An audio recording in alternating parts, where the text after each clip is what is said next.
All right, last and final journal, week 10. um, okay, so what goals did you set yourself at the beginning of the semester? Sorry, and did you meet these? My goal was to really feel comfortable understanding the scope of practice because I'm already a floor nurse in psych versus a provider, and what the differences are, and appreciate the both differences or both scopes. And I did meet the goal. I feel like I've really got the opportunity to see the difference. I appreciate a lot of the nursing tasks that we do because it's so important to the provider to make best decisions. What feelings, prejudices, and biases did you experience during your clinical experience, and how did you manage them? I don't think I would really venture into the substance abuse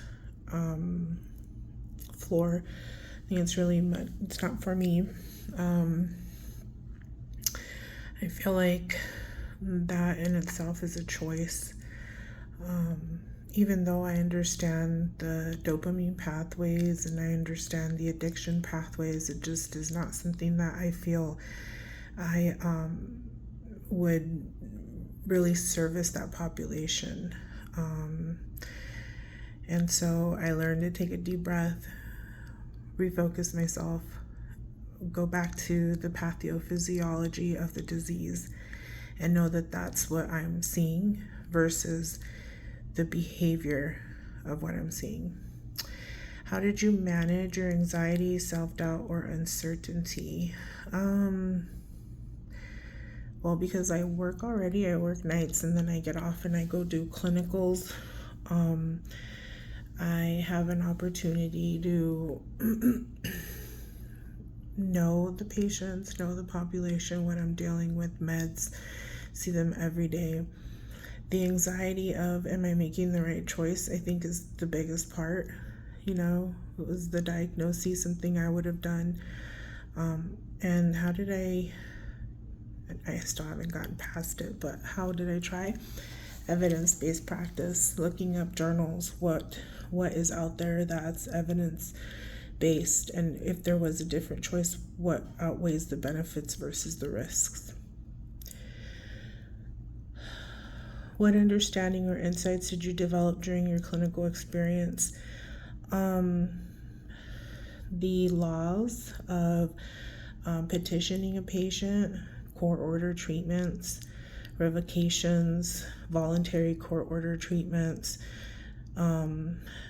petition here in the state of Arizona. You have to be seen in 24 hours by 2 different providers, then referred out, a 24-hour notice. Those are all things that I've known but didn't really understand the law behind it. So that was a good clinical experience. Really the customer service part of being a provider, really understanding the patient's needs and why they're here, and understanding that business-wise and patient care do go hand in hand as a provider, because your notes are what brings in the revenue. So coding was a huge thing. Discussing cases with the insurance, denials, things like that was pretty insightful. Has reflective practice impacted you as a person, student, and a provider? If so, how? Absolutely. I think my preceptor is amazing in the perspective that he would allow me to be a part of case management or treatment plans, speak to the patient, give him my thoughts, and then he would give me feedback on, well, this is why I would have done this, or I would agree with you 110%. Built my confidence, but also built my ability to research on, okay, if I was a provider, where would I look? Where would I turn? Who would I ask? Will you continue to use reflection in your future practice? Yes. Also understanding when I get frustrated with a certain population, the why.